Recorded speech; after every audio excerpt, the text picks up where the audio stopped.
हम्म।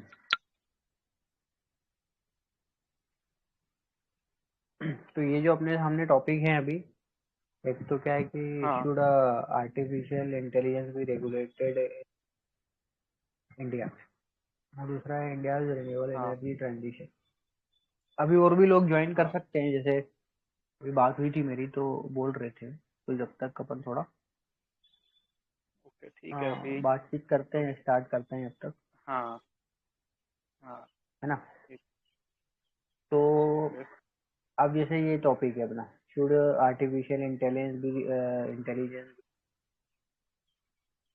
ये जैसे एक कंटेम्प्रेरी टॉपिक है, तो इस पे तुम थोड़ा ब्रेनस्टॉर्म करने की कोशिश करो, बाकी मैं ऐड ऑन करता हूँ कि क्या हो सकता है मतलब। ओके।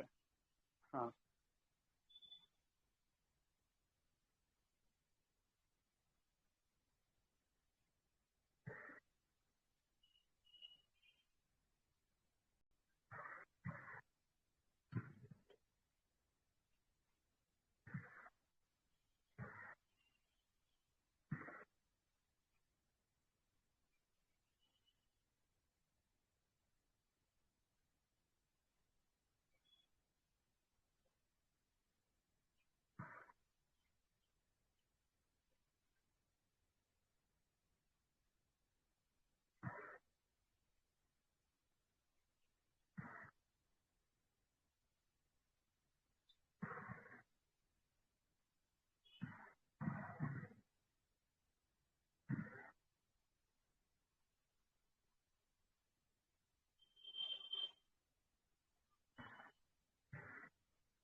जैसे अपन बात करें तो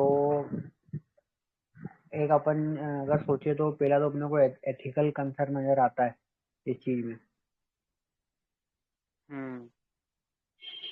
कि भैया एथिकल कंसर्न इस तरह से कि जो मतलब कहीं ना कहीं आर्टिफिशियल इंटेलिजेंस के थ्रू जो चीजें हैं, मतलब वो कहीं ना कहीं बायसनेस शो करती है, और डिस्क्रिमिनेशन भी वो क्रिएट करती है।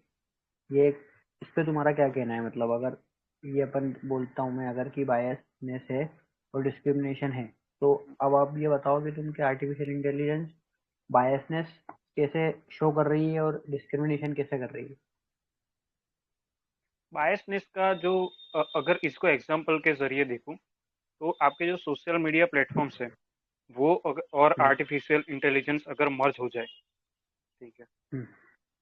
तो वो हम्म। काफी मतलब कि डेंजरस हो सकता है। जो आपको मतलब कि बार बार ये आरोप मतलब कि एलिगेशंस देखने को मिलते हैं इलेक्शंस के टाइम हम्म। पे, जहाँ पे आप देखो कि हम्म। अ, जो यूएस में इलेक्शंस हुए थे और अभी जो हो हम्म। रहे हैं, दोनों में ये एलिगेशंस हैं कि जो आउटसाइड इन्फ्लुएंस है हम्म। जो एक सोशल मीडिया पे, बट उसका हम्म। मीडियम एक आर्टिफिशियल इंटेलिजेंस भी है। हम्म। ठीक है, बाकी और भी जैसे कि डीप फेक्स हैं आर्टिफिशियल इंटेलिजेंस के द्वारा जो वीडियोस एंड ऑडियोस क्रिएट किए गए, ठीक है, हम्म। वो कहीं ना कहीं आपके पॉलिटिकल फ्रंट पे एंड सोसाइटल फ्रंट पे काफी डेंजरस हो सकते हैं। हम्म। ये हमें जो देखने को मिला है। बाकी प्राइवेसी वायोलेशंस, ये एक बड़ा इश्यू है एआई के यूज में। हाँ, जैसे कि अब बायसनेस तो तुम सही बोल रहे हो कि अगर आर्टिफिशियल इंटेलिजेंस का यूज करके अपन एक पर्टिकुलर चीज के लिए बायसनेस शो कर सकते हैं, और मतलब अपन लोगों को यस। कन्विंस कर सकते हैं किसी भी पार्टी को हाँ। वोट करने के लिए, हम्म। वो अपन कर सकते हैं। हम्म। अब जैसे और क्या चीज हो सकती है, जैसे अपन अपन बा इसको मतलब उस तरह से एक्ट करो ना कि सोसाइटी से लिंक करो, इकोनॉमी से लिंक करो, तो सोशल इम्पैक्ट क्या हो सकते हैं, या फिर जो सिक्योरिटी है, सिक्योरिटी थ्रेट प्रोवाइड कर सकते हैं कहीं ना कहीं आर्टिफिशियल इंटेलिजेंस के थ्रू। अपना जो सिक्योरिटी का जो यस। डाटा है वो लीक हो सकता है, हाँ। अगर आर्टिफिशियल इंटेलिजेंस को ज़्यादा हाँ, ये सामान भी मिल है। जाती है तो हाँ। वो एक चीज़ आ जाती है। हाँ। दूसरा अपन इसमें बात करते हैं कि इसमें अकाउंटेबिलिटी की भी बात है, कि अगर अपना डाटा आर्टिफिशियल इंटेलिजेंस के थ्रू मैनेज हो रहा है तो कितना अकाउंटेबिलिटी है उसमें, वो डाटा लीक तो नहीं हो रहा है, यस। वो एक चीज़ है ना। हाँ, मतलब कि फिर एआई सिस्टम्स कैसे ही डेवलप हो रही है, डिप्लॉय हो रही है। अगर उस पे हम्म अकाउंटेबिलिटी नहीं है हम्म तो वो आपके देश के इंटरनल सिस्टम के लिए काफी हानिकारक हो सकता है। हम्म। तो वो एक बात हो गई अपनी। और अब जैसे हम्म,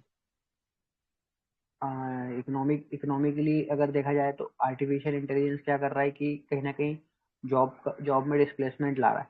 मतलब जॉब, उसमें अपन ये नहीं हम्म, बोल सकते हैं कि मतलब जॉब क्रंच हो रहा है या फिर उस आर्टिफिशियल इंटेलिजेंस की मदद से आर्टिफिशियल इंटेलिजेंस के कारण जॉब लॉस हो रही है, क्योंकि हम्म, आर्टिफिशियल इंटेलिजेंस के जो टूल हैं, मतलब उनको चलाने के लिए हम्म, भी जॉब की जरूरत है।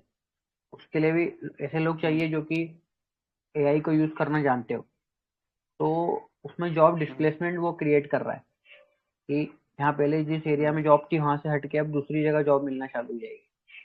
तो वो एक इशू यस। आएगा, है ना। और और ये और क्या इशू हो सकता है इकोनॉमिकली, आर्टिफिशियल आप उनको। इंटेलिजेंस अगर बेसिक चीज देखे तो एक डेटा ओरिएंटेड है, मतलब कि उसके पास जो डेटा है उसको एनालाइज करके आपको रिजल्ट्स देता है। ठीक है। हम्म उसका ये जो पॉइंट है, इसमें इन hmm accuracy of data and biases of data अगर ये हुआ हम्म हम्म तो वो बहुत दिक्कत हम्म, वाली बात हो सकती है। बिकॉज है डेटा ना। में हो सकता है इन एक्यूरेसी एंड बायस दिख सकती है डेटा वो में। तो अपन ने बात कर ली है अपन, है ना। इकोनॉमिक इम्पैक्ट में एक तो जॉब हम्म, लॉस हो गया, और इकोनॉमिक इम्पैक्ट में और क्या हो सकता है। इकोनॉमिक इम्पैक्ट में अगर इसको जॉब लॉस सबसे बड़ा पॉइंट रहेगा। एंड एक फ्यूचर बिहेवियर भी है कि एआई का फ्यूचर बिहेवियर पता नहीं है हमें। तो हाँ, मतलब इकोनॉमिक इम्पैक्ट में क्या है कि मतलब एक एआई क्या कर सकता है कि हम्म, एआई में मेरे हम्म, को जो एक और चीज मैंने पढ़ी थी जो मेरे को याद आ रही है कि वो क्या कर सकता है कि एआई क्या कर सकता है कि चीजों को मोनोपोलाइज कर सकता है। जैसे कि आर्टिफिशियल इंटेलिजेंस के थ्रू यस। आप हम्म, टारगेटेड लोगों को टारगेट कर सकते हो इजीली, वो उनके डाटा के थ्रू। हम्म, तो उससे क्या होगा कि हम्म, जैसे अमेजोन पे आप, जैसे कि आपके मोबाइल ऐप चला रहे हो, तो आर्टिफिशियल इंटेलिजेंस में से वो डिटेक्ट कर लेगा कि आपको कौन सा प्रोडक्ट चाहिए। तो अमेजोन वही ऐड देने लग जाएगा यस, और आप अमेजोन से ही सब चीजें यस। परचेज करोगे। तो अमेजोन ने क्या किया कि हम्म, आर्टिफिशियल इंटेलिजेंस की वजह से अपने आप अपने को हैक कर लिया, अपने को जान लिया। तो अब क्या हम्म, होगा कि उस हम्म, वजह से जो लोकल मार्केट है, आप क्या करोगे, ज्यादातर हम्म, परचेज ऑनलाइन ही करने लग जाओगे। तो उससे लोकल मार्केट जो यस। है अपना, वो कहीं ना कहीं लोकल हम्म, मार्केट पे उसमें फर्क पड़ेगा। हम्म, प्रणव, हम्म, आपने अभी ज्वाइन किया है, तो अभी हम इस पे बात कर रहे हैं आर्टिफिशियल इंटेलिजेंस पे। तो आप तुम गो थ्रू मतलब सुनते रहो, फिर आपके तुम्हारे जो भी पॉइंट है। अभी तो अपन जो पॉइंट हम्म, बात कर रहे हैं कि रेगुलेशन को लेके बात कर रहे हैं कि क्या पॉइंट होने चाहिए, है ना। हम्म, और मैंने ना मतलब यस। कोशिश करी कि अपन इसको जल्दी सम अप करेंगे, मतलब हर एक टॉपिक को। हम्म, तो जैसे मैंने टाइमर भी यहाँ लगाया अगेन था 5 मिनट जैसे का, तो जैसे हाँ, चलो एक चीज है कि हमने एक पॉइंट डिस्कस किया कि कैसे, मतलब कि क्यों होना चाहिए। अब हम हम्म आगे देख सकते हैं कि वर्ल्ड में या फिर इंडिया में इसको लेके क्या एक्शंस हुए हैं अब तक। हम्म। हाँ, वो एक भी पॉइंट ये अपन भी है उस पर भी कि अपन बात कर हाँ, सकते हैं अभी। और कि अब एक तक चीज जो मैंने देखो इंडिया में स्पेसिफिक अब तक कोई लॉ या उस तरीके से लीगल टर्म पे नहीं हुआ है अभी तक। हम्म बट नीति आयोग हम्म ने कुछ रिपोर्ट्स निकाले थे एआई के हम्म इश्यूज के रिगार्डिंग। ठीक है। हम्म वो था। हम्म बाकी जो ब्लेचली है, जो ब्लेचली कॉन्फ्रेंस यूके का हम्म जो हुआ था, हम्म वो हम्म। सबसे बड़ा पिन पॉइंट है इस टॉपिक के लिए, अच्छा, उसमें क्या एआई हुआ था रेगुलेशंस के कॉन्फ्रेंस में। तौर पे। उसमें जो मतलब कि इंटर गवर्नमेंटल कॉन्फ्रेंस टाइप था। एंड वहाँ पे एआई के रेगुलेशंस को लेके एक डॉक्यूमेंट रिलीज किया गया था। अच्छा, ठीक है। बाकी लेस्ली करके है चाइना ना। ने भी आई थिंक, हाँ, ब्लेचली ब्लेचली हम्म ब्लेचली पार्क वाला हम्म तुम करोगे मिल हम्म जाएगा। हम्म और चाइना ने भी हम्म कुछ किया था 2022 हम्म में। उन्होंने हम्म रेगुलेशंस लगाए थे एआई को रिगार्डिंग। हम्म हम्म तो ये है। हम्म। तो एक तो ये है। अब इसमें एक टॉपिक जैसे अपन क्रिटिकली एनालाइज करते हैं, तो एक छोटा सा टॉपिक ये भी है कि अभी अपन ने बात करी कि हम्म, आर्ग्यूमेंट अपन ने ये बात करी कि आर्ग्यूमेंट इन रेगुलेशन, की रेगुलेशन क्यों होना चाहिए। अब अपन ये एक टॉपिक भी है कि रेगुलेशन क्यों नहीं होना चाहिए आर्टिफिशियल इंटेलिजेंस पे। तो उसमें जैसे एक टॉपिक आ जाता है कि आर्टिफिशियल इंटेलिजेंस में मतलब रेगुलेशन इसलिए नहीं होना चाहिए क्योंकि वो इनोवेशन को लेके आ रहा है और ग्रोथ को लेके आ रहा है ना। तो कहीं ना मैं कहीं इसको चीजें उससे नई हम्म नई होने से ज्यादा मैं उसको अगर चैलेंजेस पे देखे, हम्म ठीक है, बिकॉज चीजें रेगुलेट हम्म तो होनी ही चाहिए, ये मेरा मानना है कि हम्म डेमोक्रेसी है। आप इतना बड़ा स्ट्रक्चर अगर आ रहा है, एआई सभी सेक्टर्स को अफेक्ट करने वाला है, तो आपको कहीं ना कहीं उसको हम्म रेगुलेट करना पड़ेगा। वो एक बहुत पावरफुल ऑर्गेनाइजेशन हो जाएगा अपने आप में एआई, तो उसको रेगुलेट तो करना पड़ेगा। दिक्कत यह है कि आप हम्म उसको डिफाइन कैसे करोगे लीगल टर्म पे एआई हम्म को। आप सिर्फ हम्म डेटा स्टैक रखोगे या फिर हम्म उसमें किस तरीके से डिफाइन करोगे एआई को, ये बहुत बड़ा हम्म क्वेश्चन है अभी। हम्म। तो वही हाँ है। तो एंड ये सिर्फ ऐसा भी नहीं है कि हम जस्ट नेशनल फ्रंट पे अब हमने कुछ बना दिया, आपको इंटरनेशनल हम्म फ्रंट पे भी यूनाइट होना पड़ेगा इसके लिए, एआई को हम्म रेगुलेट करने के लिए। हम्म। तो दोनों और आपको देखना पड़ेगा। हाँ तो ये, हाँ मतलब ये बात तो है कि तुम्हारा कहना सही है कि रेगुलेशन तो बहुत जरूरी है क्योंकि इसका ह्यूज इम्पैक्ट हम्म है हर हर प्रकार की अपनी जो हम्म। लाइफस्टाइल है उस पर पूरा इसका इम्पैक्ट पड़ेगा हर चीजों पे। यस। तो रेगुलेशन तो बहुत हम्म। जरूरी है।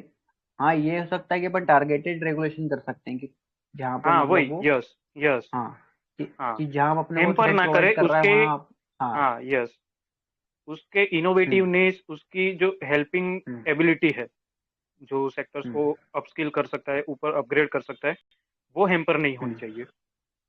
हम्म। तो रेगुलेटेड तो वे में, मतलब कि तो ये एक हम्म। था। बाकी हाँ तो सेकंड ये, पॉइंट क्या था? हाँ अपन हम्म, सेकेंड इस पे चलते हैं। तो मैं वो कर देता हूँ हम्म। रीसेट टाइम का। हाँ तो अपना दूसरा था कि इंडिया रिन्यूएबल एनर्जी ट्रांजिशन जो है, कि इंडिया ने रिन्यूएबल एनर्जी में रिन्यूएबल किस तरह एनर्जी से ट्रांजिशन। हम्म। हम्म। तो मतलब अपन जैसे देख पा ओके। रहे हैं कि इंडिया ने क्या करा है कि रिन्यूएबल एनर्जी के सेक्टर में बहुत सारे अलग अलग टारगेट, इनिशिएटिव लेके आए हैं, टारगेट रखे, है ना। इनिशिएटिव्स एंड जैसे अपना, टारगेट्स, यस।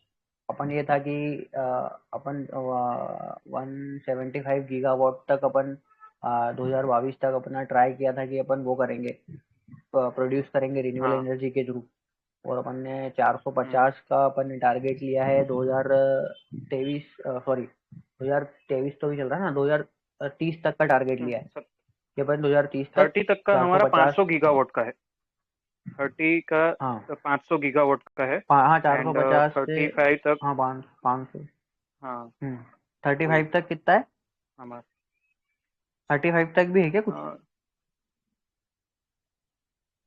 हेलो, तो हाँ तो ये जैसे अपना यही अपन है ने वो रखा है तो अब इंस्टॉल कैपेसिटी अब अगर। हाँ। हाँ तो इस तरह से अपन ने टारगेट रखे हैं। तो जैसे अपन, क्या होता है जैसे अपन हम्म टारगेट लेते हैं तो अपन उस पर वर्क करना लग हम्म जाते हैं। मतलब एक अपन ने गोल सेट कर लिया है तो अपन उसकी ओर बढ़ना चालू अपन ने कर दिया है। तो यस। प्रेजेंटली क्या हुआ है कि इंडिया ने कहीं ना कहीं इन चीज़ों पे काम भी किया है और अलग अलग अपन देखते हैं तो जैसे इंडिया हम्म। में नए नए डैम्स भी ओपन हुए हैं। फिर सोलर एनर्जी पे जैसे हमारे मध्य प्रदेश में रीवा में एक प्लांट ओपन हुआ है जो कि हाँ यस यस वो यस। है। फिर हाँ, कुछ फ्लोटिंग फ्लोटिंग वाले जो है सोलर प्लांट वो भी फ्लोटिंग ओपन हो रहे हैं पैनल्स जैसे लगाए गए ओमकारे। हैं। हाँ हाँ मतलब जैसे जो हाँ। बैक वाटर होता है ना डैम्स का, जैसे हमारे यहाँ पे यस ओमकारेश्वर में डैम है। यस। तो हम्म ओमकारेश्वर जो ज्योतिर्लिंग है वहाँ एक डैम भी है तो उसमें जो बैक वाटर आया है नर्मदा रिवर का, हम्म वहाँ बहुत सारे एरिया है तो वहाँ पे हम्म। वो सोलर पैनल्स का यूज करके हमारे, अगर मैं गुजरात फ्लोटिंग। की बात करूँ तो यहाँ पे भी होता है कि जो नर्मदा आती है, ठीक है, हम्म अभी तुम्हें पता होगा कि नर्मदा का पानी गुजरात में हर डिस्ट्रिक्ट तक पहुंचाया गया है। तो चैनल्स के द्वारा ये चीज़ें की गई है। अब उन चैनल्स के ऊपर सोलर पैनल्स फिट की गई बहुत सारे डिस्ट्रिक्ट्स में। तो इस तरीके से हम्म। यहाँ पे भी काम किया जा रहा है। हाँ, सोलर अच्छा पार्क भी है चैनल्स, बहुत सारे। मतलब वहाँ पे हाँ चैनल्स के ऊपर ही उन्होंने लोग मतलब जो गवर्नमेंट है उसने वो लगा दिए। हाँ, सोलर पैनल्स काफी सारे हाँ तो बहुत अच्छा, डिस्ट्रिक्ट्स में ये किया गया। बहुत ताकि अच्छा बिकॉज अप्रोच है। जो वाटर भी वो ना हो, ठीक है, आपका जो हाँ मतलब बाष्पीभवन की प्रक्रिया है कैनाल है उसको उसके स्लो ऊपर, डाउन कर ऊपर देगा। प्ले हाँ, हाँ उस पर पैनल मतलब हाँ, फ्लोटिंग वाले हैं कि ऊपर वो रखे हैं उन लोगों ने। ऊपर ऊपर बिल्ड किए हैं अब तक तो फ्लोटिंग, बिकॉज इतना बड़ा चैनल का एरिया होता नहीं है, तो हाँ तो फ्लोट ऊपर कर अब फिट सके। कर दिए। हाँ हाँ, हाँ तो उससे तो क्या है वही है। कि हाँ उससे दो चीजें हैं, एक तो हम्म, उसको शेड भी हो जाएगा तो ऊपर से कुछ हाँ, मटेरियल यस उसमें नहीं गिरेगा तो वो गंदगी भी नहीं होगी। और यस। दूसरा है कि वो जो एरिया हम्म इतना सारा जो एरिया एक्स्ट्रा हम्म मतलब उससे इवापोरेशन भी कम होगा। जो हम्म, इवापोरेशन का रेट होगा, अगर उसको ढक दिया है तो यस। इवापोरेशन कम होगा, कैनाल में पानी कम हम्म सूखेगा। और दूसरा ये भी फायदा है कि उतना जो एरिया था, जो हम्म कैनाल का एरिया जो कहीं ना कहीं काम में नहीं आता, उसको उन्होंने सोलार हम्म, उसमें काम में ले लिया है। तो ये बहुत अच्छा अप्रोच लगा मुझे। ये मतलब तुमने रियल यस। लाइफ एग्जांपल बताया है सोलर वाला। बाकी सोलर पार्क्स भी है, सोलर पार्क्स भी जो हाँ गवर्नमेंट ने एस्टेब्लिश किए हैं, ठीक है। हाँ, ये जैसे मैं जो बाकी भी जो, रीवा की बात कर रहा था, वो भी सोलर हाँ पार्क इन्होंने बनाया है, मेगा पार्क। हाँ और हाँ, बाकी एक तो सोलर पे इन्होंने काम किया है। हाँ, और कुछ स्कीम्स तुम्हें याद आ रही हो अगर, जो स्कीम्स आई थिंक गवर्नमेंट ने लॉन्च की हो। ये मैं भूल नाम भूल रहा, सुगम्य जो अभी हर हाउस होल्ड के ऊपर सोलर पैनल्स लगाने के लिए सेंट्रल गवर्नमेंट ने जो स्कीम की थी, उसका नाम सुगम्य है हम्म, क्या, सुगम, मेरे मैं को नाम भी भूल रहा रिकॉल हूँ। नहीं हो रहा। मेरे को एक पीएम कुसुम करके याद आ रहा है जो बीच में हाँ लॉन्च हुई हाँ, थी। पीएम कुसुम पे है। हाँ हाँ, जो वो मतलब डिफरेंट है। ये पीएम सुगम्य आई सोलर थिंक, वो। आई थिंक, हाँ, 6 महीने ही हुए इस स्कीम को रिलीज हुए। हम्म हम्म सो ये है। हम्म। तो हम इसको अपन एक बार चेक कर लूंगा मैं। तो ये स्कीम क्या डील करती है कि हाँ, particular house hold urban area की बात कर रहे हो, रूरल एरिया की बात कर रहे ये अ,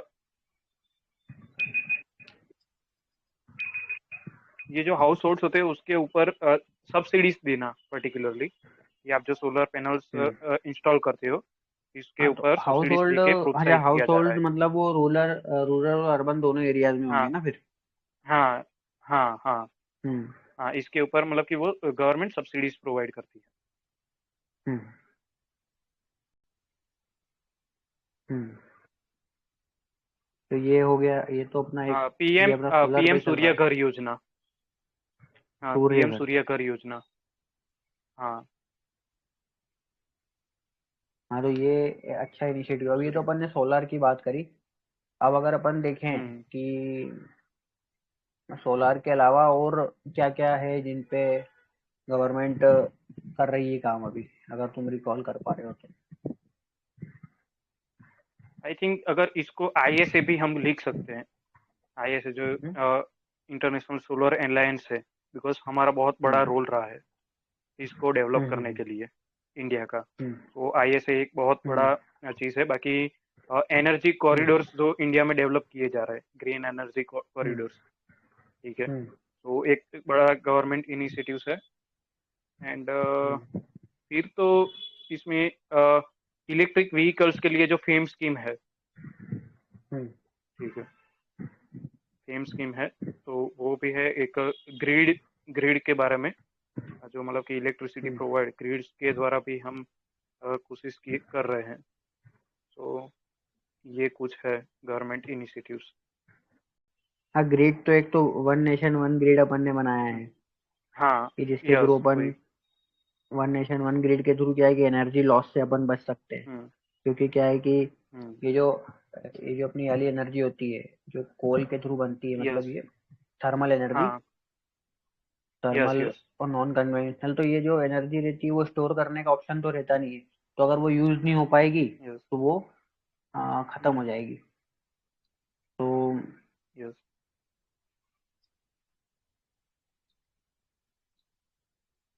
तो हाँ तो इसलिए क्या है कि वन नेशन वन ग्रिड बनाया है, तो क्या है कि एनर्जी का सप्लाई होता रहे। क्योंकि अलग अलग ये पावर ग्रिड जैसे हाँ। ऑर्गेनाइजेशन क्या है, एनर्जी सप्लाई में मदद करते हैं, जैसे हम्म पीएसयू जो है, तो अगर कहीं ना यस। कहीं इंडिया में ऐसा होता है कि मतलब अगर जैसे नॉर्थ रीजन में अगर एनर्जी डेफिसिट है तो साउथ से एनर्जी आ जाएगी, हाँ। साउथ में डेफिसिट तो नॉर्थ में चली यस। जाएगी, नॉर्थ ईस्ट में चली चैनलाइज जाएगी। किया तो जाएगा ऐसा, एनर्जी को। हाँ, तो इससे हम्म। थ्रू क्या है कि एनर्जी लॉस कम होगा, तो वो एक तरह से हम्म। अपना जो है चीजें हो जाएगी। और एक जैसे हम्म। इनिशिएटिव गवर्नमेंट लाई थी, एक तो ये जो अपन पीएम कुसुम वाली बात कर रहे थे वो उससे रिलेटेड भी है कि जो ये वाटर पंप थे जिसके थ्रू पानी ये लोग निकालते हैं एग्रीकल्चर हाँ। के लिए, उसमें उसका सोलराइजेशन कर हाँ। रहे थे कि भैया वो सोलर के थ्रू ही अगर एक चल सोलर जाएंगे लैंप। तो एनर्जी लॉस कम होगा।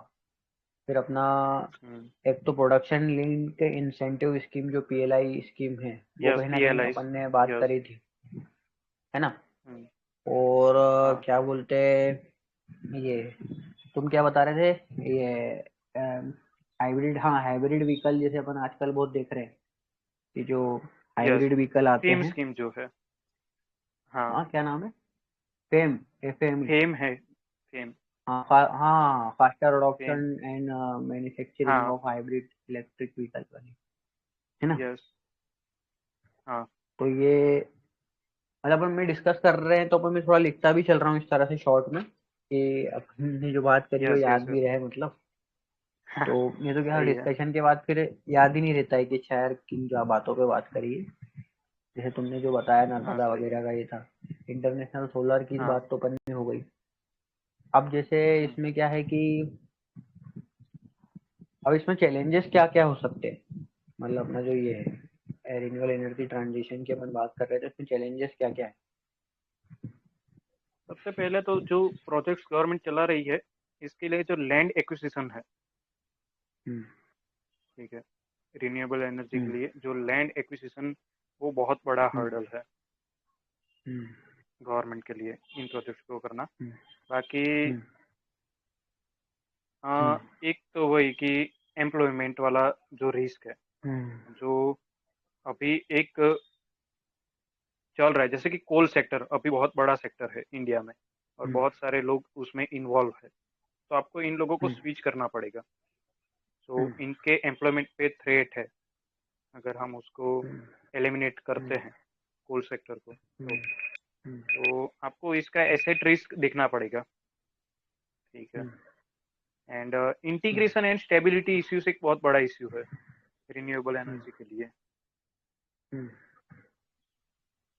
ठीक। और रिन्यूएबल एनर्जी में एक इशू ये भी है कि जैसे अपन सोलर और इन पे काम कर रहे हैं तो ये सोलर प्लेट्स अपन क्या है कि अलग दूसरी कंट्रीज से बुलाते हैं, जैसे चाइना वगैरह, चाइना है और जो भी कंट्रीज है जो चीप रेट में बनाती है, तो यस, उससे यस, क्या है कि कहीं ना यस। कहीं अ, हाँ। मतलब अपनी डिपेंडेंसी भी क्रिएट हो रही है। तो उसको भी अपने हम्म। को हम्म। आत्मनिर्भरता की ओर जाना है, सेल्फ और रिलायंट बन के अगर अपन खुद ही अभी तो बना सके। इसमें सबसे बड़ा इश्यू, हाँ, सबसे बड़ा इश्यू ये भी है कि स्टोरेज इश्यू। आप स्टोरेज कैसे करोगे एंड डिस्ट्रीब्यूट कैसे करोगे? ये बिकॉज सोलर ग्रिड एनर्जी, से आप डिस्ट्रीब्यूट कर दोगे उसको, चलो एक बार मैनेज भी कर लो, बट स्टोरेज इश्यू बहुत बड़ा इश्यू है अभी हाँ तो के लिए। अभी फिलहाल में तो स्टोरेज स्टोरेज का तो इसमें अपन काम कर ही नहीं रहे, स्टोरेज तो हो नहीं पाएगा। मगर सोलर हाँ। हाँ। स्टोरेज करना तो बहुत पॉसिबल इतना नहीं है स्टोरेज। ये एनर्जी हाँ। कंजम्पशन कब अपने को काम में आएगा रिन्यूअल वाला, यस। कि अपन हाँ। बड़ी मात्रा में तो स्टोर नहीं कर पाएंगे, लेकिन जैसे जैसे इंडिया में हाँ। Electric yes. व्हीकल्स बढ़ेंगे तो इलेक्ट्रिक व्हीकल जब भी हम्म। काम में आते हैं, तो जैसे मैं अभी दिल्ली गया था तो वहाँ पता चला कि मतलब एक कंपनियां है ना इलेक्ट्रिक बाइक चलाती है और उनके स्टेशन लगे होते हैं, वहाँ वो बैटरी चार्ज करके रखते हम्म। हैं। अगर आपकी बैटरी खत्म हो गई है, हम्म। आपकी जो भी बाइक है, ई बाइक है, तो आपको जाना है वो यस। दूसरी बैटरी दे देंगे चार्ज वाली, और आपको आपकी डिस्चार्ज बैटरी उनको दे देना है। उसका वो कॉस्ट लेते हैं, हम्म। मतलब 200-100 रुपये पर डे का लेते हैं वो। और उसमें आप हम्म। जितनी बार चाहो उतनी बार बदला सकते हो, आपकी उस पर रहता है कितने नंबर ऑफ टाइम्स आप आओगे तो उस हिसाब से। तो वहाँ क्या होगा कि जब अपने वो एनर्जी हम्म। सप्लाई अच्छा होगा तो उस तरह के जो स्टेशन हम्म। चलेंगे जो कि बैटरी हम्म। को चार्ज करेंगे इलेक्ट्रिक व्हीकल्स के लिए। और आने हम्म। वाले समय में जैसे हम्म। अभी मैं अनअकैडमी समिट में नितिन गडकरी जी का वो देख रहा था इंटरव्यू, तो वो उस यस। पर काम कर रहे हैं कि इलेक्ट्रिक बसेस भी वो लाने वाले हैं। वो बस ऐसी रहेगी कि वो हाँ। हर 40 किलोमीटर के बाद चार्ज हो जाएगी, 5-10 मिनट लगेंगे उसको चार्ज होने में, तो उसके लिए भी हाँ। इलेक्ट्रिसिटी लगेगी। तो अगर अपन ये जो सोलर वाली जो एनर्जी है रिन्यूअल वाली, इसको भी अपन एक्टिवेट कर लेते यस। हैं अच्छे स्तर पे, तो ये एनर्जी का यूज हम्म। अपन वो वहाँ एनर्जी डेफिशिएंसी नहीं क्रिएट होगी, ये अपन इलेक्ट्रिसिटी पे पूरा मूव करेंगे तो अपने पास ऑप्शंस रहेंगे और भी कि जहाँ से अपन इलेक्ट्रिसिटी ला सके, तो यस। वहाँ वहाँ फिर वो स्टोरेज का प्रॉब्लम नहीं आएगा। और ये वन नेशन वन ग्रिड बनने से क्या हुआ है कि जहाँ हाँ पे भी वो। Solar plant yes. लगेंगे उसको अपन उससे कनेक्ट कर देंगे। हम्म।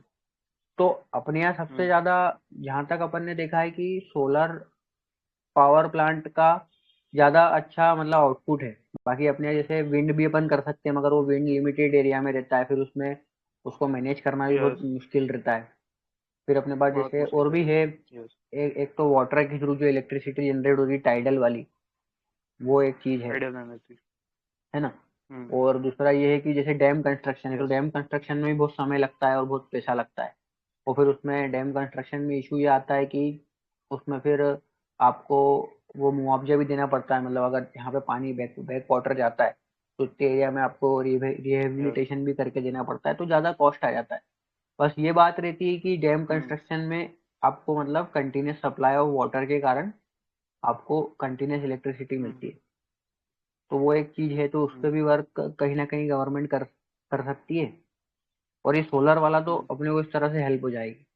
तो अगर हम्म। आने जिस तरह से मतलब इलेक्ट्रिसिटी पे गवर्नमेंट वर्क कर रही है, तो ये चीज आ जाएगी। बस अपने को चैलेंज जो आएगा सोलर में, वो सबसे ज्यादा चैलेंज इसका रहेगा कि अपने पास अगर उसके जो जो अपन को सोलर प्लेट चाहिए, वो अपने को इम्पोर्ट डिपेंडेंसी कम करना पड़ेगा चाइना जैसे देशों पे, जब जाके अपन हाँ वो उसको तो कर है कि पाएंगे। रिसोर्स मैनेजमेंट करना पड़ेगा आपको।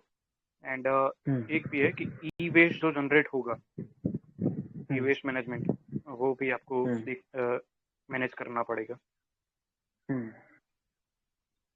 तो ये तो तो अपनी ये बात कुछ हो गई पॉइंट है। ये दो टॉपिक्स पे।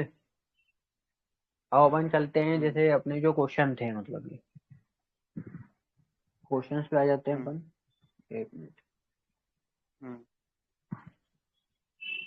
हाँ, तो जैसे ये अपन डैम की बात कर ही रहे थे और डैम का क्वेश्चन आ गया जैसे कि dam failures are the hmm. Always catastrophic and specially on the downstream side resulting in colossal loss of life and property. Analyze the various causes of dam failure and give two examples of large dam failures। तो ये इसमें जहां तक क्या है कि dam failure ये जिस जिस तरह से बता रहा है, ये बड़ी रिवर्स पे होते हैं। जैसे ब्रह्मपुत्रा रिवर है, तो बहुत जगह से वो बहुत हम्म। मतलब हम्म। बिग रिवर घूमती भी आ रही है। यस। और वो ऐसी जगह पे बनी है जहाँ पे हम्म। टोपोग्राफी प्लेन एरिया में नहीं है, जैसे गंगा जैसा प्लेन एरिया नहीं है। तो जहाँ पे अनइवन यस। टोपोग्राफी है, जैसे ब्रह्मपुत्र रिवर है, वहीं डैम फेलियर्स हम्म। होते हैं। और वहीं अपन हम्म। न्यूज भी सुनते हैं कि भैया काजीरंगा हम्म। नेशनल पार्क का फ्लड आ गया है। हम्म। तो इसमें तुम्हारे क्या व्यूज हैं, तुम पुट करो, फिर मैं अपने व्यूज देता हूँ। क्वेश्चन मैंने डाल दिया है ग्रुप, तो इसमें ग्रुप में भी देख सकते हो तुम। हाँ। हाँ, इसके अगर कंसिक्वेंसेस देखे तो first of all loss of life, वो सबसे बड़ा कंसिक्वेंसेस है। एंड जो loss of lifes and property damages जो है कौन सी एंड अभी इकोलॉजिकल जैसे डिस्टर्बेंस होगा, डिस्ट्रक्शन। मतलब इसमें क्वेश्चन में अपने से क्या पूछ रहा है कि analyse the various causes of hmm. Dam failures, तो अपने को पहले कॉजेज बताना है।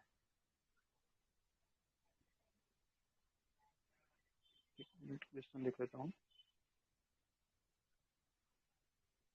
हाँ, क्वेश्चन तुम्हारे आंखों के सामने रहेगा तो तुम ज्यादा अच्छे से कॉम्प्रिहेंड कर पाओगे।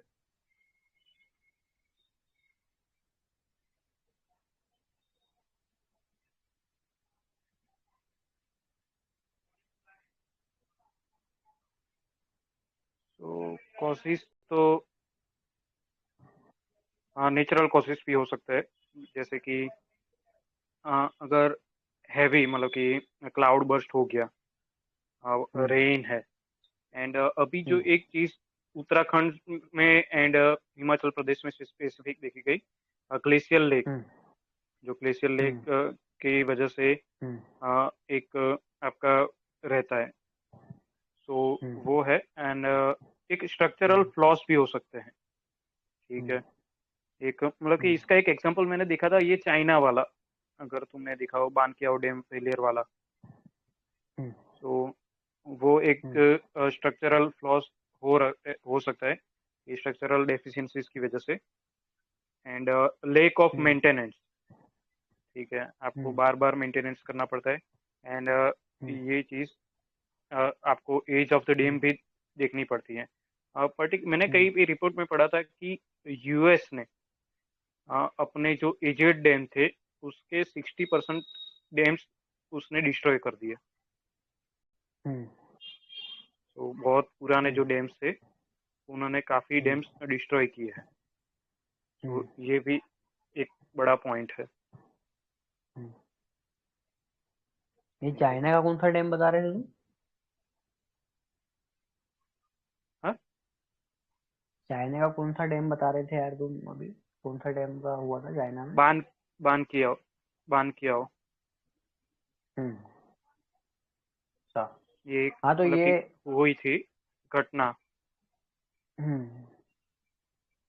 हाँ तो इसका तो खैर ये बहुत स्ट्रेट फॉरवर्ड क्वेश्चन है। तो इसमें जैसे एक तो जो तुमने हम्म, बताया क्या मेंटेनेंस वाला तुम बोल रहे थे ना कि ढंग से अगर मेंटेनेंस नहीं हो रहा है तो वो एक इशू है। दूसरा हम्म, है कि वही जिसमें उसमें जैसे कि क्रैकिंग वगैरह का भी इशू रहता है कि डैम्स में क्या वाटर फ्लो के कारण क्रैक वगैरह आने लगते हैं। तो उस पर अगर अपन ध्यान नहीं दे रहे या फिर क्या है कि उसको बनाते समय डैम बनाते समय कुछ मिस्टेक्स रह गई हो जिसको रेक्टिफाई नहीं किया गया तो उस यस। कारण से भी डैम का हाँ। फेलियर होने लगता है। और हम्म, एक तो ये है कि ओवर फ्लडिंग अगर ज्यादा अगर क्लाउड बर्स्ट जैसा कुछ फिनोमिना हो गया और अगर हम्म। ज्यादा पानी आ गया तो अभी एक मेंटेनेंस का अगर डैम मतलब कि मैं एग्रीकल्चर पढ़ा हूँ तो एक स्पेसिफिक पॉइंट अगर बता दूँ तुम्हें कि हम्म आपका जो सिल्टेशंस होता है, अगर हम्म एक्सप्लेन करूँ कि जैसे कि हम्म अपस्ट्रीम से आपकी मिट्टी, रेत और कंकर कुछ भी जो हम्म आता है, ठीक है, हम्म पानी में, वो आके कहाँ पे हम्म इकट्ठा होगा? आपके जो नीचे का लेयर होगा डैम का, वो हम्म उसका भरता रहेगा। अगर आप उसको हम्म नीचे उसका रेगुलर सफाई नहीं करोगे, ये आपको देखना पड़ता है हम्म कि किस तरीके से आप हम्म उसको मेंटेन करोगे। अगर उसका मेंटेन नहीं हम्म करोगे तो भी आपकी हम्म कैलकुलेशंस गलत हो सकती है। जो कि आई हम्म मुझे अभी पर्टिकुलर याद नहीं आता, किसी एक इंडिया में हुआ था कि होनारत इसमें जिसमें ये चीज़ आई थी कि नीचे का जो लेवल था सील्ट का, कंकर का, वो बहुत ज़्यादा बढ़ गया था, हम्म जिसकी वजह से ओवरफ्लो हो गया। हम्म। हाँ तो समझ गया मैं कि अगर ये डैम बना है और यहाँ से पानी आ रहा है तो यहाँ का सिल्टेशन हो गया है, इतना अगर सिल्टेशन हो गया है तो पानी फिर यस। आएगा तो ओवरफ्लो हो जाएगा हाँ। इस यहाँ से ऐसा ओवरफ्लो चले यस। जाएगा। यस। तो यहाँ इधर का जो सिल्टेशन हो रहा है इसको रेगुलरली साफ करना है। और मगर ये सिल्टेशन जो हो रहा है उसको हाँ। इतने नीचे जाके हटाना ही बहुत बड़ा एक चैलेंज वाली बात है। हाँ, क्योंकि ये चैलेंज है। सिल्टेशन ये चैलेंज है। क्योंकि हाँ। क्योंकि डैम्स क्या बहुत हाइट हाइट पे होते हैं तो उतने नीचे जाना हाँ। हुआ फिर इतने यस। पूरे यस। सिल्टेशन को आपको और सिल्टेशन भी क्या बहुत है कि बड़े पहले एरिया से आपको ये मैनेज करना पड़ेगा, हाँ क्योंकि जो रिवर अब में क्या है आगे कि है। सिल्टेशन भी हाँ, धीरे वहाँ। धीरे होता है तो अगर आप मतलब आपको यस। एक वो बनाना पड़ेगा कि इतना मीटर ऑफ सिल्टेशन हो गया तो हमको हम्म। उसको साफ करना है। क्योंकि अब आप यस। थोड़े से सिल्ट के लिए आप नीचे तो हाँ। इतना जाओगे नहीं। वो तो नहीं, मतलब वो नहीं कॉस्ट हो सकता, बेनिफिट वो रेशियो पॉसिबल रहेगा नहीं। नहीं। तो आपको उनको हाँ, वो एक पॉसिबल नहीं। मेजरमेंट बनाना पड़ेगा कि इतना सारा सिल्टेशन हो तो गया तो फिर हमें साफ करना है ये उसका। रेगुलेट होना चाहिए, मॉनिटरिंग हम्म वहाँ पे होना चाहिए ताकि आपको पता हम्म चले कि हम्म कोई हुनरत ना हो इसकी वजह से। हम्म ये आपको मॉनिटर हम्म करना पड़ेगा। हम्म। तो ये एक अपनी बात हो गई। अपन अगले क्वेश्चन पे चलते हैं। अपना अगला क्वेश्चन क्या है? हाँ इसमें एग्जाम्पल जो थे दो एग्जाम्पल तो एक तो तुमने बता दिया और एग्जाम्पल मुझे इतना याद नहीं आ रहा है तो मैं इसको एक बार नेट पे सर्च कर लूंगा कि और देखो, क्या ये तो एग्जाम्पल है। जैसे कि ग्लेशियर वाला तुम्हें उत्तराखंड वाला बोला था, आई थिंक, जो अभी एक दो नहीं साल पहले हुआ था ग्लेशियर नहीं। उत्तराखंड में जो नहीं चीजें मैं हुई थी। एग्जाम्पल में इसकी बात कर रहा था। हाँ। ये जो डैम ओवरफ्लो हाँ। वाला हाँ, है ना डैम उसकी डैम बात का ही कर रहा थे हूँ। डैम। हाँ, हाँ, डैम फेलियर ही था। मतलब मेरे को डैम फेलियर डैम ही का था। एग्जाम्पल नहीं, डैम उसमें का नाम क्या नहीं था? पता है ना कि कौन सा डैम था जो फेल हुआ था। हाँ, वो नहीं है पता, बट हाँ हाँ ये मतलब ये ज्यादा एक जैसे तुमने गुजरात में मच्छू डैम हुआ था। गुजरात में हुआ था हाँ मच्छू डैम 1976, आई थिंक, मुझे ईयर 76 या 77 था। मच्छू डैम हम्म यहाँ पे एक होनारत हुई थी, मच्छू डैम का हम्म फेलियर हुआ था गुजरात में। हम्म तो ये हम्म एक एग्जांपल है। हम्म बाकी पर्टिकुलर और कोई मुझे याद नहीं अभी। हम्म।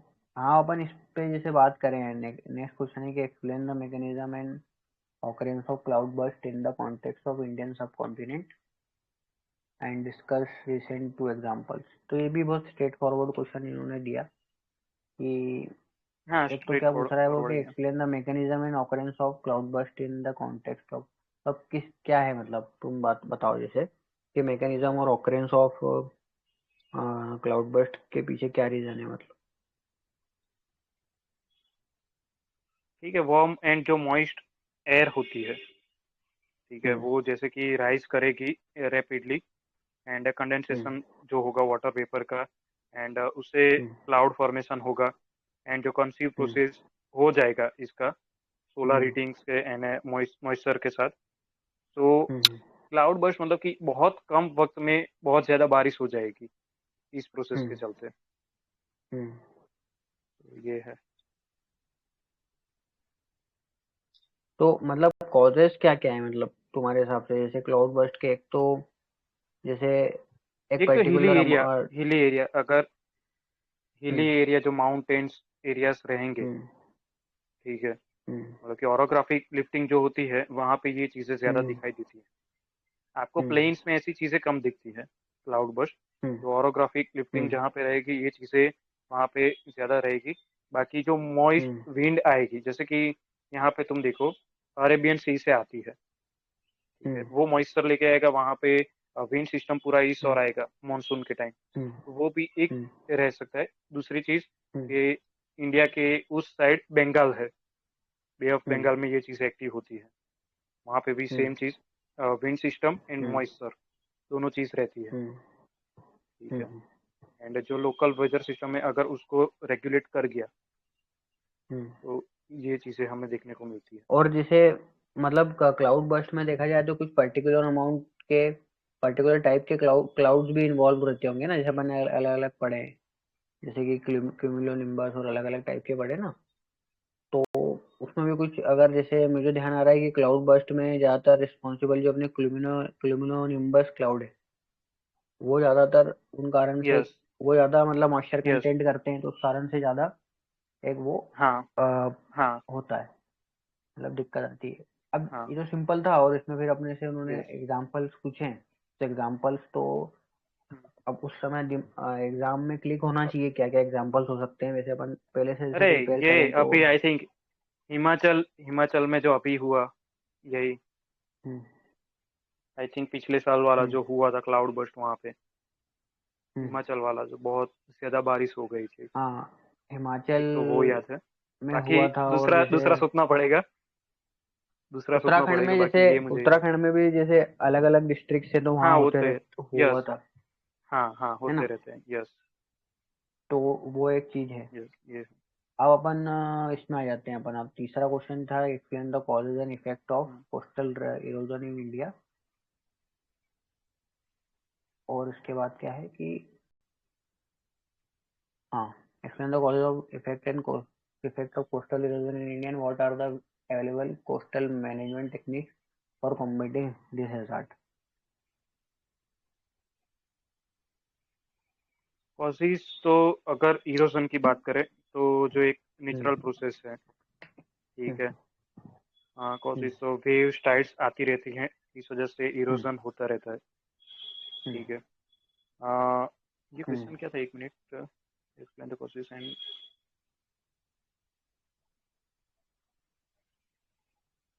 ओके, ओके, तो कॉजेज एंड इफेक्ट्स एक्सप्लेन कुछ द है कॉजेज फर्स्ट पार्ट में।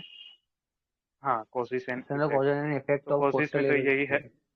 हाँ, हम्म हाँ, तो कॉजेज यही है, नेचुरल प्रोसेस है। एंड दूसरी हम्म। चीज़ की सी लेवल भी अब राइज हो रहा है, ग्लोबल वार्मिंग हाँ पे मतलब हम देख रहे हैं मैं सी लेवल हम्म राइज हो रहा है। तो हम्म इसी वजह से इरोजन चलता रहता है, हम्म एक कंटिन्यूअस प्रोसेस है, ठीक है। हम्म बाकी एक ह्यूमन एक्टिविटीज़ भी है, जैसे कि हमारा हम्म डेवलपमेंट है कहीं पे भी, तो वो एक जो नेचुरल स्ट्रक्चर होता है उसको डैमेज होता है, इसकी वजह से भी वहाँ पे इरोजन्स होते रहते हैं। इसके अलावा तुम और कोई कॉजेज ऐड कर पाओ। हाँ, जैसे अपने अपने ह्यूमन कॉजेज भी है ना कोस्टल इरोजन को लेके। जैसे ह्यूमन क्या है कि हम्म। अपन एक तो ये क्या बोलते हैं सॉइल का, वो बोलते हैं ना यार, sand sand mining. Sand mining एक कॉज है जिस कारण से कोस्टल इरोजन होता है। कि एक्सेसिव सैंड माइनिंग अगर अपन करते हैं, या अपन जो कोरल्स हैं उनकी माइनिंग करते हैं, उनको वो करते हैं, तो उस कारण से यस। क्या है कि वहाँ का जो हाँ। कोस्टल एरिया है वो थोड़ा मतलब कमजोर होने लग जाता हम्म, है ना। कमजोर मतलब कि वहाँ की यस। सॉइल थोड़ी हम्म, इतनी हार्ड नहीं होती कि वो आने वाले नेचुरल हैजार्ड को वो डील कर पाए, क्योंकि वो वहाँ की सॉइल फिर ढीली हो यस। जाती है। तो वो एक हम्म, चीज आ जाती है। दूसरा क्या है कि जैसे अपने हम्म, ये जो अपन फिशिंग वगैरह करते हैं, जो डैम्स वगैरह अगर मतलब हार्बर्स के लिए अपन बनाते हैं ना, तो वो अगर उनका कंस्ट्रक्शन अपन करते हैं तो उस कारण से भी जो फ्लो है वो पर्टिकुलर एरिया में बढ़ जाता है। तो हम्म, वहाँ उस कारण से भी यस। कोस्टल के जो एरिया है उसको उसमें वो आती है दिक्कत। ये तो कॉजेज होगा, हो गया। अब अपना क्वेश्चन में क्या बोला था कि causes and effects. Effect of coastal, तो इफेक्ट क्या होंगे? इफेक्ट क्या होंगे कोस्टल इरोजन के? जैसे मेरे को लगता है कि वहाँ का जो हैबिटेट है उसका लॉस होगा हमारी उससे। आवाज कट रही है। हाँ, अभी क्लियर है आवाज? हेलो? आवाज कट हो रही है। अभी क्लियर है आवाज? हाँ, हेलो? हाँ। हेलो, हेलो, हाँ। हाँ, आप देखना I am audible. Yes, yes. Yes, yes. हाँ, ये थोड़ा इसमें तो मेरे को वापस कनेक्ट कर लेता हूँ यार। तो हम्म, एक तो अपना अपन ने देखा कि हैबिटेट लॉस अपने को होगा उससे, मतलब वहाँ की जो यस। हाँ, कोस्टल इरोजन से, जैसे हाँ। अपन ने ये सब बनाए ना, coastal regulation zone 1, CRZ one yes, two three four, इस यस। टाइप से। हाँ, अभी बीच में ये दो एक साल, 2-3 साल पहले कुछ अपार्टमेंट थे, मरियाडू अपार्टमेंट करके क्या नाम था। तो वो अपार्टमेंट क्या है कि कोस्टल हाँ, रेगुलेशन जोन के कारण वो मतलब उस ऐसे जोन में थे जहाँ उसको नहीं होना चाहिए था। तो आने वाले समय में हाँ, अगर वो कोस्टल एरोजन से अगर वो अपार्टमेंट गिरता तो ये हैजार्ड बन जाता, हाँ। डिजास्टर बन जाता। तो उसको यस। सुप्रीम कोर्ट ने फिर खुद ही गिरवा दिया। तो वो हम्म, एक हम्म, चीज था, तो उसमें फिर वो अलग ये ये अपना आ जाता है कि इन्वायरमेंटल एक्टिविज्म जो है गवर्नमेंट कर, मतलब वो चल रहा है सब। और दूसरा यस। कि वहाँ जो आसपास का जो एरिया है, मतलब एक तो हैबिटेट का तो लॉस हम्म, होता ही, और वहाँ पे जो अपन ने इंफ्रास्ट्रक्चर इकोसिस्टम बना लॉस रखा होता है। है। यस। हाँ, हाँ, हाँ। इंफ्रास्ट्रक्चर है जो भी वहाँ पे बिल्डिंग्स वगैरह हैं, जो वहाँ पे यस। कोस्टल में जो होटल्स हैं, और जो भी हम्म, अपना कोस्टल में हम्म, जो भी चीजें हो रहती है, हम्म। तो उन सब चीजों का, हाँ, जैसे कोस्टल इंफ्रास्ट्रक्चर एरिया में लॉस। हाँ, स्कूल्स वगैरह भी हैं, तो हाँ। उनका भी वो हो जाता है, तो हम्म। ये अपना इफेक्ट हो जाएंगे। वो मतलब कि अब सिंपल चीज़ अपना है कि वो वल्नरेबल बन जाएंगे किसी भी नेचुरल डिजास्टर्स के लिए, हम्म वो एरिया। तो ये एक बात हो गई। फिर अपना एक था कि कोस्टल मैनेजमेंट टेक्निक्स, क्या पूछ रहा था इसमें, क्या बोला था? हाँ, and what are the available coastal management techniques for combating the hazard. तो क्या है कोस्टल मैनेजमेंट टेक्निक्स, क्या हो सकती है तुम्हारे हिसाब से, तुम बताओ।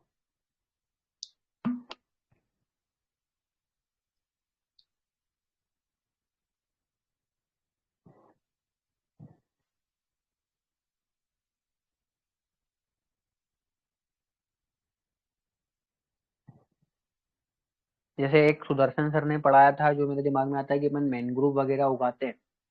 तो मैनग्रोव वगैरह को अगर अपन और ज्यादा प्रमोट करते हैं, तो मैनग्रोव क्या है कि इस प्रकार से कोस्टल इरोजन को रोकने में बहुत बड़ा हेल्प करते हैं, और सुनामी और इन सब चीजों में भी उनका बहुत बड़ा यस। हाँ। एक रोल रहता है। यस। और बाकी जैसे मैंग्रोव से रिलेटेड टॉपिक अपन जैसे क्या बना, फॉरेस्ट्रेशन भी करते हैं, और वहाँ पे प्लांट्स वगैरह ग्रो हम्म। करते हैं, तो उससे वहाँ की सॉइल और यस। मजबूत हो जाएगी, इरोजन हाँ, कम यस। होगा आपको उसमें, मतलब है कि ना। जो बीच एंड कोस्टल एरिया है उसका नोरिशमेंट करना पड़ेगा। और अपन आर्टिफिशियल वॉल्स वगैरह भी वहाँ बिल्ड कर सकते हैं। यस। आर्टिफिशियल अगर हाँ, अपन वॉल्स बिल्ड करते हैं सीमेंट हाँ। वगैरह जैसे इन कि सब से, ये मतलब हम्म आप जुहू बीच पे देखते हो, जो मुंबई में। हम्म हाँ, जैसे वहाँ पे बीच पे उन्होंने वो कंक्रीट के कुछ पटक रखे हैं ऐसे कॉन्क्रीट, हाँ। लंबे लंबे से। यस। तो यस। वो उसके थ्रू भी मतलब एक प्रकार से हाँ इरोजन के थ्रू अपने को बचने का एक तरीका मिल जाता है। यस। और अपना क्या हो सकता है? बाकी तो यही है रिस्टोरेशन प्रोसेस एंड नूरिशमेंट, मतलब कि हम्म आपको पूरा जो बीच एरिया है हम्म उसको हम्म फिर से रिकंस्ट्रक्ट करना हम्म पड़ेगा। हम्म वो एक है। हम्म हम्म। हाँ, तो ये मतलब ये तो इजी टॉपिक्स थे, ये तो ये हाँ कुछ इजीली पॉइंट। डन हो गया। यस। तो देखो आज अपन ने मतलब कम समय में, जैसे अपन ने हम्म। अगर 6 बजे भी स्टार्ट किया था तो अभी 46 मिनट ही हुए, तो अपन ने 5 उसमें दो टॉपिक टॉपिक कर भी अपने, कर लिए। 2 है ना? टॉपिक एंड 3 क्वेश्चन, तो 3 टॉपिक ही समझो, 5 टॉपिक हमने कवर किए। हाँ, तो ये इस तरह से अपनी और मतलब क्या है कि कल तो पहला दिन था, तो हम्म। थोड़ा फेमिलियर होने में भी अपने को थोड़ा समय लग रहा था। हाँ। यस। मगर अब अपने दिमाग में क्लियर हो गया है कि इस तरह से डिस्कस करना है। तो कल अपन हम्म। और कोशिश करेंगे कि कल मैं हम्म। और 3 क्वेश्चन दे दूंगा और 2 टॉपिक दे दूंगा डिस्कशन के लिए। यस। यस। वो मैं कोशिश करूंगा कि अभी रात तक ही दे दूं, तो उस पे हम्म। बाकी और भी लोग मतलब ज्वाइन देख सकेंगे उसको। मुझे ये जान के हम्म। अच्छा लग रहा है कि तुम एक्टिवली पार्टिसिपेट कर रहे हो उसमें, क्योंकि जो अपन ने सोचा है कि अ, हाँ। जैसे अपने साथ और लोग होंगे तो अपन कोशिश करेंगे कि 4-5 लोग ही हों, तो उसमें अपना हाँ। इंटरेक्शन हो जाएगा। और अभी तो मैं यस। देख पा रहा हूँ कि अपन दोनों मिलके भी कर रहे हैं, तो बहुत सारी चीजें अपन डिस्कस कर पा रहे हैं। तो अपन दोनों यस। भी कंटिन्यू इसी तरह से रखेंगे तो बहुत अच्छा फायदा अपन दोनों को मिलने वाला है। तो यस। वो एक चीज कर सकते हैं। हम्म। तो अभी अपना हो गया है, बाकी अगर कुछ चीज पे तुम बात करना चाहो तो कर सकते हैं, नहीं तो इसको अपन यहाँ पे एंड कर सकते हैं डिस्कशन। नहीं नहीं, हो गया है, तो यही चीज़ हम कंटिन्यू करेंगे। है ना? और भी अगर कोई ठीक है, मतलब कि 3-4 लोग हो जाए तो ठीक है, वरना हम दो तो कंटिन्यू करेंगे। हाँ, 3-4 लोग तो आराम से हम्म। हो जाएंगे। मुझे अभी क्या है कि हम्म। ये वीडियो कॉल पे इंटरेक्शन करना बहुत अच्छा रहता है। मगर अभी जैसे क्या है, हम्म। गर्ल्स और बाकी और भी लोग थोड़ा हाँ। Hesitate yes. भी कर यस। रहे होंगे, तो यस। यस। जैसे वो अभी अपन इसकी रिकॉर्डिंग भी मैं शेयर करूंगा, तो जैसे लोग हम्म। मतलब उसको देखेंगे और वो मोटिवेट होंगे तो वो खुद से ज्वाइन करेंगे। हम्म। जैसे आकाश से ही हम्म। बात हुई थी तो उसने ज्वाइन किया था, फिर कुछ इशू आ गया होगा तो भले ही वो चले गया। तो हाँ। एक बेनिफिट ये है। और टेलीग्राम पे करने का बेनिफिट मुझे तो बहुत अच्छा लगा कि इसमें रिकॉर्डिंग का ऑप्शन भी वो खुद ही प्रोवाइड कर दिया उन्होंने। हाँ। और यस। जैसे कल मैं वीडियो देख रहा था, तो हाँ। रिकॉर्डिंग वाला तो इसमें ऐसा होता है कि जब मैं बोलता हूँ तो मेरे पे हाईलाइट करता है, जब तुम बोलोगे तो तुम्हें हाईलाइट करेगा। यस। यस। तो वो हाँ। एक चीज मुझे बहुत अच्छी लगी। हाँ। तो इस तरह से क्या है कि चीजें मैनेज अपन कर लेंगे, है ना? यस। यस। तो फिर मिलते हैं कल, 6 बजे ही मिलते हैं अपन, है ना?